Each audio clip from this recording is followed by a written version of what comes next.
scénario quand même nouveau avec ces 2 prolongations à la fin. Oui, tout à fait. C'est un petit peu. Mais de toute façon, cette équipe de Nancy est une très bonne équipe. Hein. Elle pourrait avoir 3 ou 4 victoires. Elle les aurait pas volées. Et voilà, ça démontrait toute la qualité de cette équipe-là. Malheureusement, comme il n'y a que les victoires qui comptent, on a l'impression que cette équipe-là, elle n'est pas bonne parce qu'elle a 6 défaites, mais c'est pas le cas du tout. Et nous, en première mi-temps, on a encaissé, comme on avait observé, qu'ils étaient capables de marquer 45-50 points. Ils l'avaient fait contre Chalon-sur-Saône, ils l'ont fait contre Villeurbanne. Et nous, on a encaissé beaucoup de points. Et ce qui est un petit peu gênant sur la première mi-temps, c'est pas le fait d'encaisser les points, c'est parce qu'il y a du talent en face, c'est la façon dont on les encaisse. Parce que là, on n'est pas dans nos règles. Et quand on commet des erreurs comme ça, on les sanctionne tout de suite par la qualité des joueurs en face.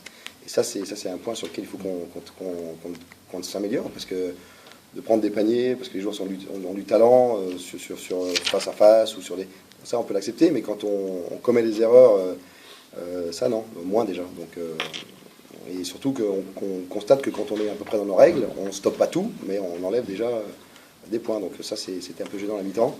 Par contre, il faut quand même mettre en avant le gros coup de courage, la combativité, l'état d'esprit de l'équipe pour être revenu en étant à la mi-temps à moins 14, je crois. Ça, c'est quand même à mettre en avant, je trouve. Justement, l'équipe revient, on a le 3e quart-temps, tu ne fais pas un seul changement, c'est le même 5 pendant 10 minutes. C'est assez rare de disputer un quart-temps comme ça sans changement, 32-15. Oui, en fait, ce qui s'est passé, c'est qu'à la mi-temps, on avait déjà au début du match donné un petit peu la directive en disant qu'il fallait absolument qu'on essaie de stopper cette équipe-là, ce qu'on n'a pas réussi à faire en première mi-temps. Donc on a mis un 5 qui nous a paru un peu plus défensif, avec Will et puis JK. Mais surtout, si on a mis Will et JK ensemble, et on a laissé Steven, c'est parce qu'il avait 3 fautes. Et on ne voulait pas leur mettre tout de suite et l'exposer. Et Yannick, donc on avait une équipe un peu plus défensive et qui marchait. Donc là, on s'est dit, il n'y a pas de raison de faire de changement. Et à un moment donné, dans le 4e quart-temps, il fallait bien relancer Steven et puis faire des rotations. Il y a aussi Lenz qui a pris sa game faute, bon, tout à la fin. Mais oui, dans le 3e quart-temps, ça marchait, donc on n'a pas voulu changer. Il y a un gros déchet sous les cercles, pratiquement 20 points, peut-être plus, des pivots, des ailiers, tout le monde. C'est dû à quoi, la crainte de...